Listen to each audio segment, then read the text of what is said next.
Проектот на USAID за експанзија на мали бизниси и неговите партнери денеска ги прославија резултатите на иницијативата да одгледуваме повеќе пченка.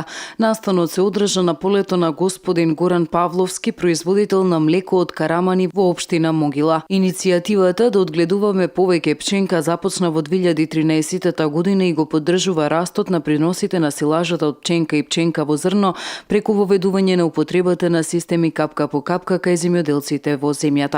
Во 2013 започнавме со оваа иницијатива со тоа што на 40 земјоделци им дадовме системи капка по капка за да видат како изгледа работењето со истиот. Од тогаш видовме дека земјоделците кои што почнаа да го применуваат системот видоа драматични порасти во приносите на пченка на нивните полиња. Многу сум среќен што можам да кажам дека од тие почетни 40 земјоделци денес над 880 хектари се покриени со системи капка по капка за пченка и сончоглед.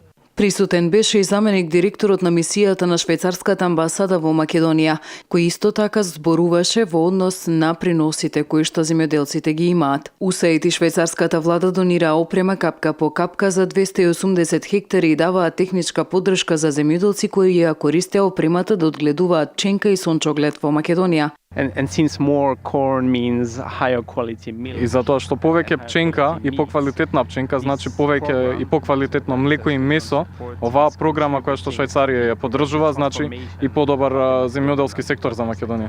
Истовремено, овие подобрувања ќе им помогнат на малите земјоделски бизниси да станат попрофитабилни и да создадат повеќе нови работни места. Градоначалникот на општина Могила ја истакна неопходноста од примената на новите технологии од страна на земјоделците. На почетокот беше многу тешко нашите земјоделци да ги натераме да применуваат нови технологии, но успеавме. Со првите 40 нови системи капка по капка, на крајот од годината сите беа задоволни, затоа што не само зголемувањето на производството, што се зголеми за 2 пати, 3 пати, него и самиот начин на работа се олесни, начинот на наводнување, кој што и како знаат нашите земјоделци дека таа една тешка мачна работа кој што бара доста извојувано време, со ова се овозможува значи да се скрати времето на наводнувањето и да се зголеми самото производство. Имено денеска представниците на USAID и швајцарската амбасада посетија и активност на задругата во Кукуречани, која брои 17 земјоделци од 4 општини и кои произведуваат здрав расад за здрав род за потребите на членовите од задругата.